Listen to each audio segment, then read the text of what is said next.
3. We'll do it live.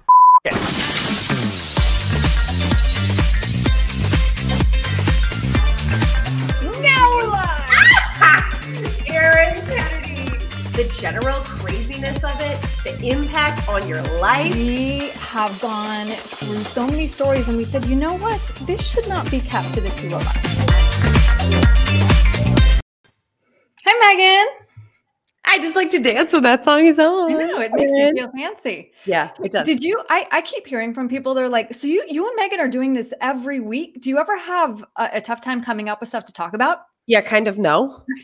We are trying to pick from one of many topics. We could be doing this every day, I think. I think we could too. And the crazy thing about it is I think part of what we're trying to figure out is, what do you guys want to hear the most? So in the comments below, okay, like and subscribe. We're supposed to say that. But in the comments below, if you guys want to put in topics that you're really curious about, we can start to tackle those, because like Erin said, there's so much.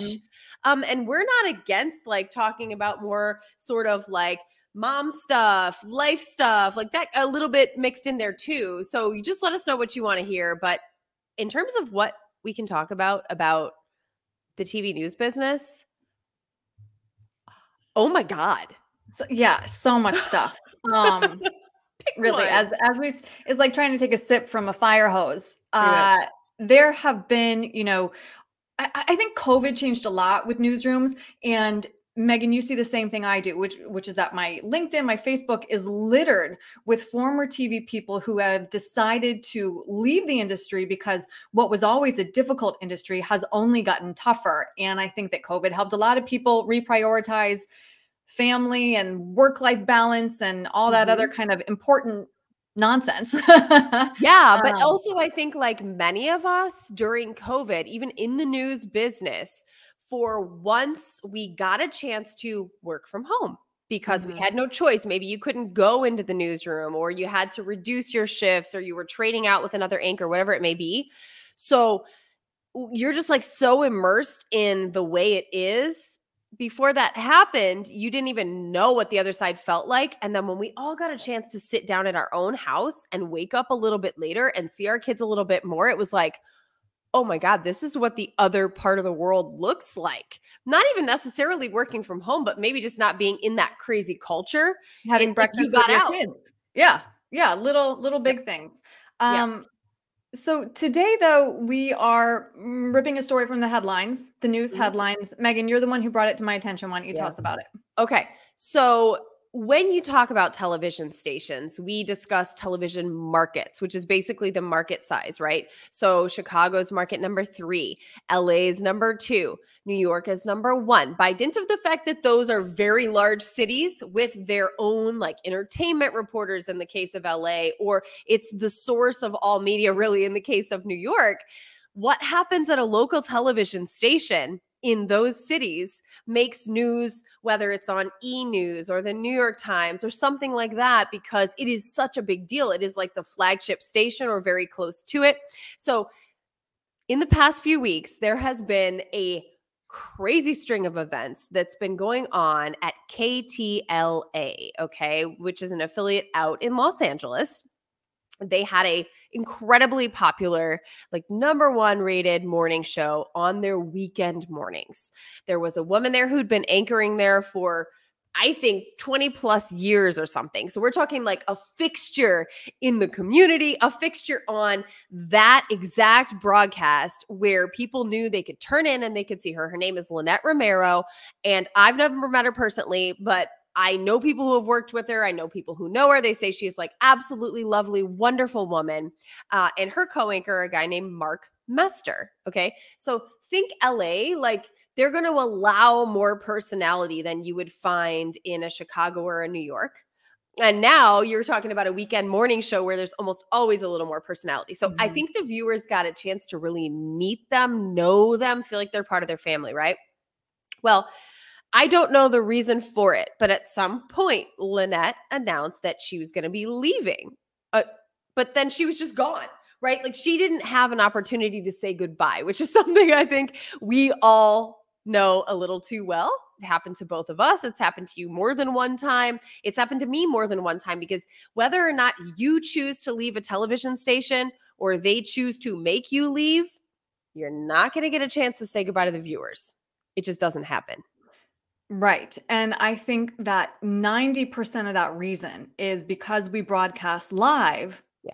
There's no editing that can happen, right? So if I'm on the morning show and I want to say goodbye, it's live TV, right? So they don't want me to go rogue.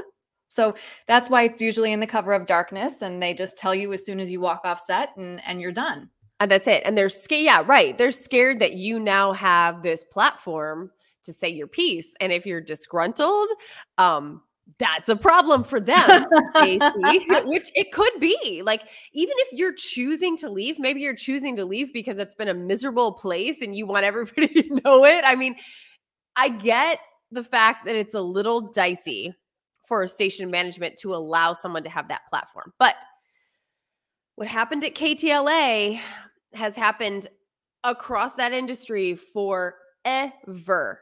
And when you are the talent, whether you're choosing to leave or you're being made to leave, it feels horrible to literally just never walk back in there again. Never really get to say goodbye. Never get to have closure with the viewers or with the people you're working with or anything. Yeah, well, and to be treated like a criminal. Yes. You know?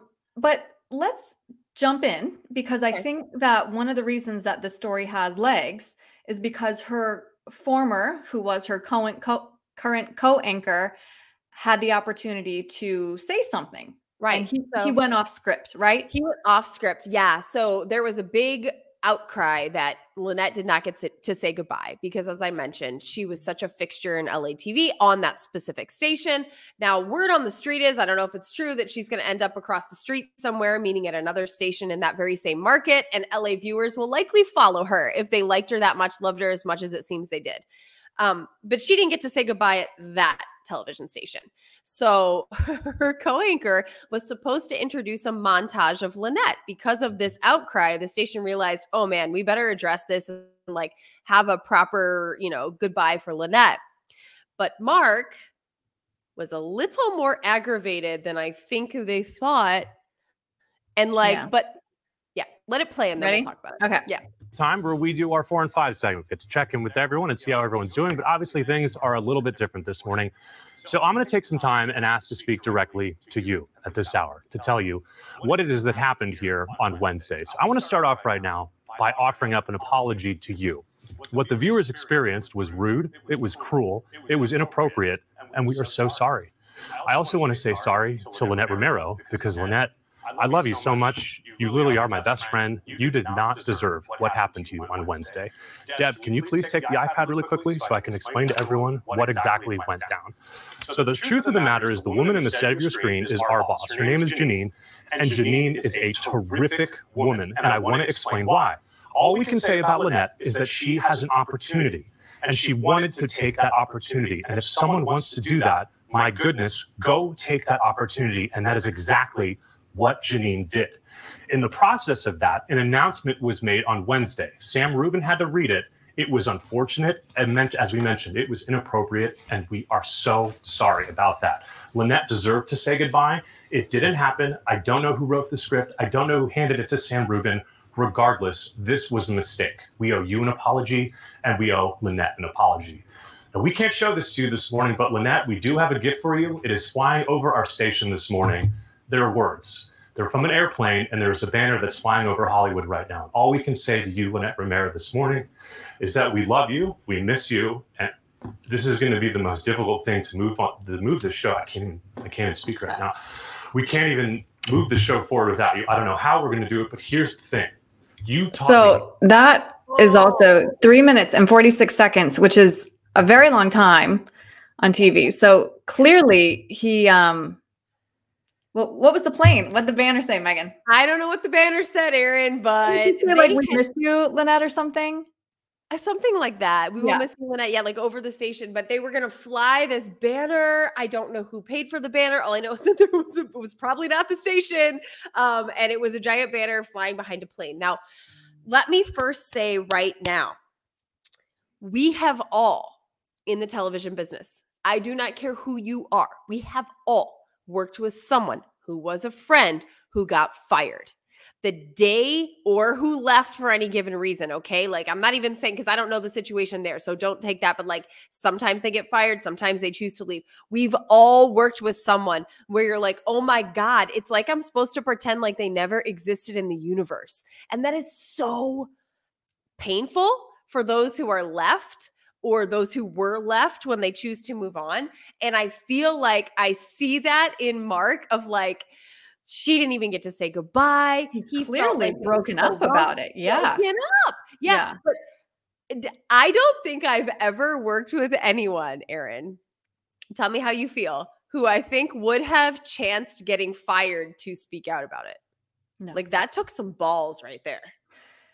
Right. And we can speculate as to why. I think that, as I've mentioned before, I've never worked at a #1 station. So if I me either. If I had been, canned or demoted or whatever, I think that my co-anchor always knew that there was a target on his back, right? And so if you one toe out of line, then I think that you're going to be going, the same way. But clearly he had the opportunity to speak out because their show was so popular, right? That's it. I mean, that is your equity in TV news. If you have a lot of viewers, then that is your equity, period. But where is he now, Megan? Okay, so after that, word on the street, and I'm getting this from courtesy of an article I read from E! News. So you understand, again, as I mentioned, LA. When it's LA, that's an LA TV station. Like, E! News ain't gonna cover something unless it's crazy that happens in Chicago or probably even New York. But because of the fact that this was such a popular show and so much drama was going on as it was imploding for various reasons, E! News is covering it. So apparently Mark Mester then walked off set after the montage that aired showing Lynette and her moments, etc. And then he had a fight with station management, screaming the whole thing. And then he was subsequently fired. Now, when he chose to speak out like that, he had to know there was a risk of that happening. Just because we've all been in that business, we all know exactly what you're doing. But sometimes something is worth putting your foot down and saying, this is BS. What I see when I watch this whole thing that's happening, it's just, we've all been there. I'm telling you, we've all been there. And it sucks to choose to leave and not say goodbye. It sucks to be left behind. It sucks to get fired. It sucks to be the one still there when everybody else got fired. That's happened to me multitude of times where friends have chosen to leave. And again, it's like, you got to pretend like they never existed. It's even worse when they get fired and you have to pretend like they never existed in the universe. Like, right. Oh yeah, I'm fine. Everything is good. What? My best friend just got canned, like that sucks. We all had our point person in the newsroom where, all right, if I'm fired, you are in charge of cleaning out my desk and bringing it to me and be like, oh, and yep. And I'll do that for you. So, I mean, I have done that for friends and you were mine. However, we got fired together. But I mean, ours was weird anyway, Erin, because we were already kind of home. So like you talked about. No, I had come back because working from home with the new baby in my Oak Park home where I was in the basement and nobody could move until this broadcast was over because you could hear creaky steps. It wasn't going to work for you. That's right. That's right. But so I was already home. Nothing was working at that point. But I look at that though, and I think like multiple things. Lynette should feel so amazing that she is so beloved. Okay, can I pause though real quick? Do you think that Mark was able to do it because he has a guaranteed job across the street as well? To me, that would be the only. Yeah, that would be the only reason that I would ever feel comfortable enough speaking out is if I had another job lined up. But I'm sorry I interrupted you. Go ahead. But maybe that's true. I mean, maybe so. I mean, for like his sake, I hope so. But I think the team that they were together, I would be shocked if wherever Lynette's going, they're not going to end up together there. Especially if they're a beloved team. Yes, a beloved team. And especially with all the press that will then follow them to this new location. So if I were KTLA, I'd be like, crap, we really screwed the pooch on this one because now our team is gone And we don't look great in this situation, even if they followed the protocol of the way every station does it. You don't always look great when you're following that protocol. Like, I understand why it exists. We talked about that. Like, giving someone a platform when they're choosing to leave or when they're being fired, like, that opens you up to God knows what. So I understand where they're coming from on it, but it still sucks for the person who's leaving. And it sucks for the viewers who are the ones that you're supposed to be serving. That's the thing that I think people forget about. It's like when we were just gone, like, people were like reaching out all over the place. Like, are you okay? Where did you go? What did you do? You know what I mean? And it's like, we knew when the day came that we were done, that that's what it would be, because that's what it always is. And we understand why that's what it always is. But the viewers don't know that. So like, we know it's kind of part of what you sign up for, but the viewers, the poor viewers are like, oh, she's gone. Yeah. And it puts everybody else in an uncomfortable situation, because you can guarantee that whenever Mark or anybody else who's there on the desk goes to the grocery store, people are coming up and they're like, what happened? 100%. And then you have to like toe the party line, right? Yeah. What do you say? Or not. But it's just like, yeah, it's terrible. My line was always, it was very unfortunate, but he or she is much happier now. And I mean, I was just saying that because I didn't want the viewers to feel bad, even though it was kind of a dishonest answer. But you don't want to hear like, yeah, that's just the nature of the business, and it sucks and it's terrible. And we're all very sad. And I'm not getting over it. Dude, most of the time that's the case. And there were times where I chose to leave a job to move on to something bigger and better, which also happens a lot in TV news, where, and it may not be across the street, as we say, meaning another station in the same market. Yeah. Maybe that you're moving from a city to another city. Maybe it's a life choice. Maybe it's because you're moving up to a bigger market. Like at one point I left Miami to move to New York. Now, because I was choosing to leave and my contract was over, there was the ability for me to say goodbye to all the people I worked with, and to have like a going away party, and people came to it because I was choosing to leave and it was the end of a contract. I wasn't doing anything wrong. They weren't doing anything wrong. We were amicably parting ways. They wanted me to stay. I would say that doesn't happen a lot. Very rare. Very rare. Yeah. Like the timing worked out where I fulfilled my entire contract. So I hadn't done anything wrong. They wanted me to stay, but they understood I was leaving for, greener pastures or whatever. That being said, I didn't get to say goodbye to the viewers. So I was able to have closure in saying goodbye to the people I worked with. But to the viewers, it was like, Megan's moving on. You know what I mean? I did not have that moment where I was like, thank you so much. I'm going to miss you guys. But okay, so why why do you think it is, though, that they don't say the next day, we're really happy for Megan. She got a job where she wanted to be, and welcome to her new replacement, blonde number 2. A warm welcome to. I don't know. Because I think two reasons I can come up with. If they know you were beloved, they hope that viewers will just forget about you. Like, you're not that important and you're just gone. They hope that out of sight, out of mind will be the case. And so they don't want to like prolong the agony of it. They just cut and run. That's number one reason. Number two is that the other mentality of some places that you can work, and I would say it's probably 50-50 in the news business.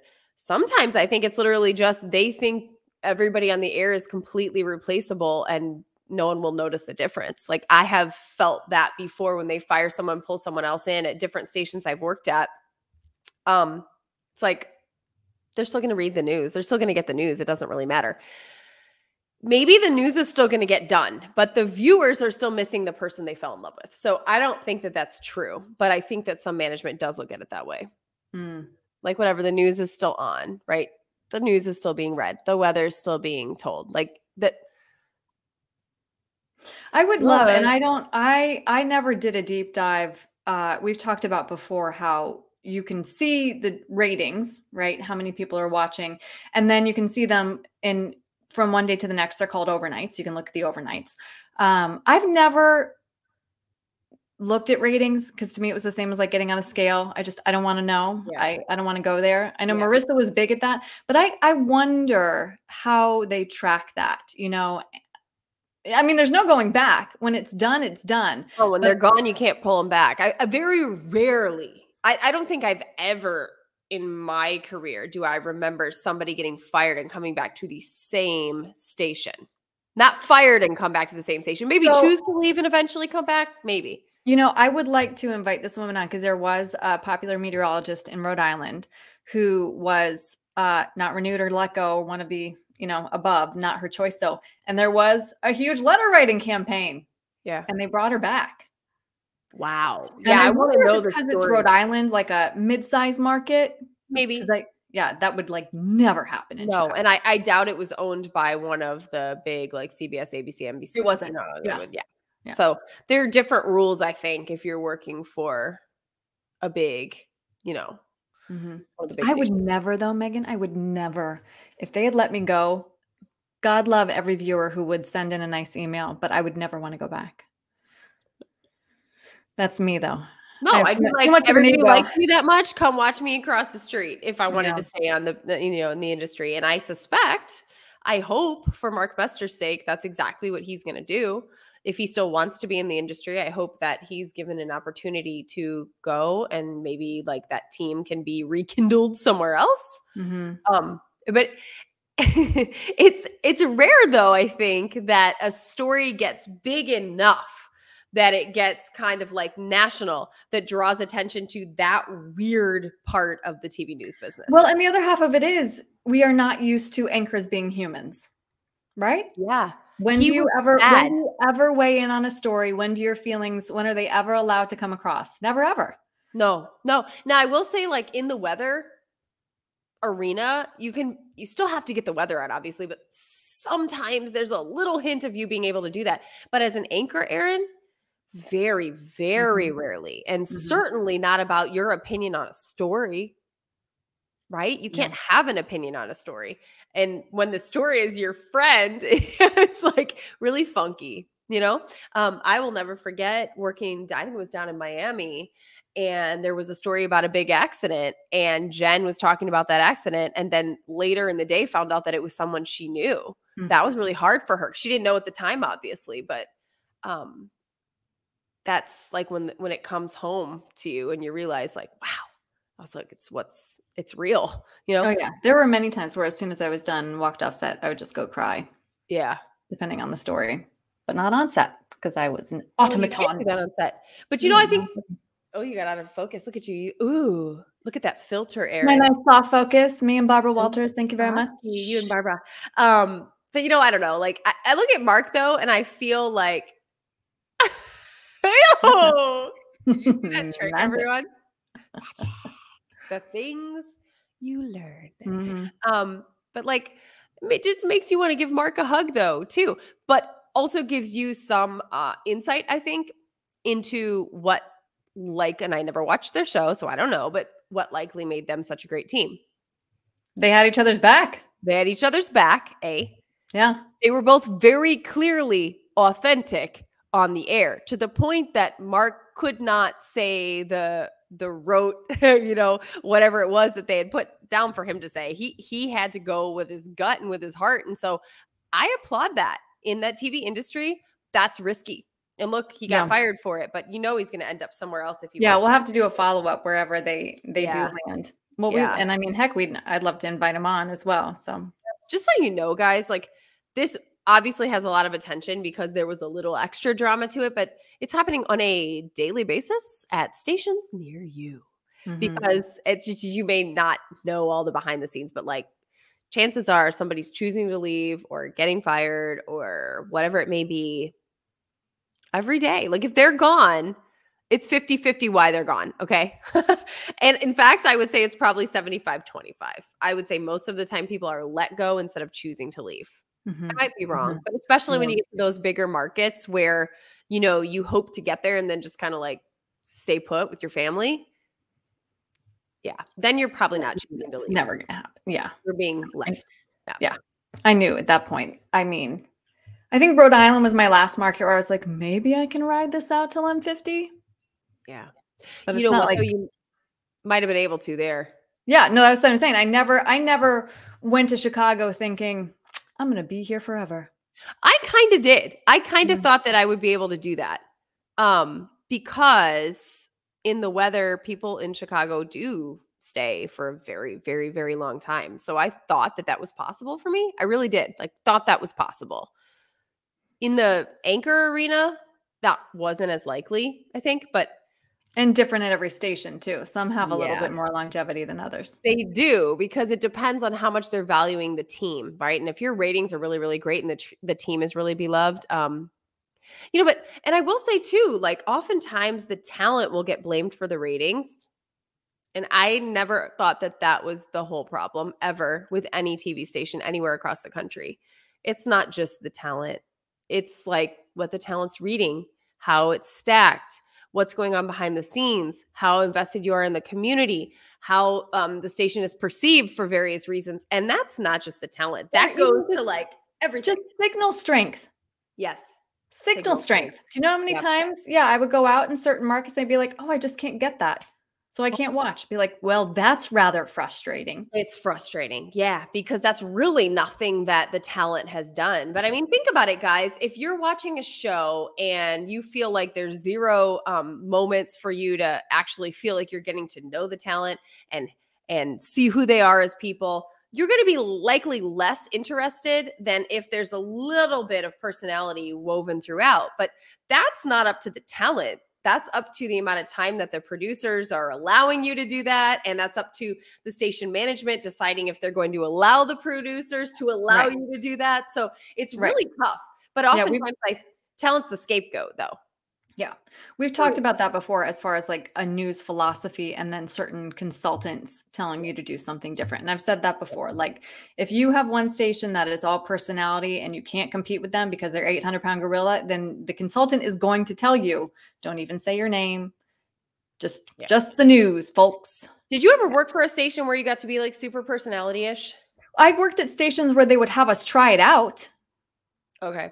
To see if it would stick. And of course, nothing is going to stick after doing it for a week. Right. And you can't also take the standard TV rundown and just say, okay, now make it all personality. Right. Like, no, it would be like you have to do the hard news and be like, all right, here is your 25 seconds of fun. Make it work. Tough transition too, by the way. Tough transition. All right. Well, let's follow back up with this whenever we find out where the two of them did land. Yeah. And look, Lynette, if you're watching, if you've made it 27 minutes and 35 seconds in, thank you. Mark Mester, same to you.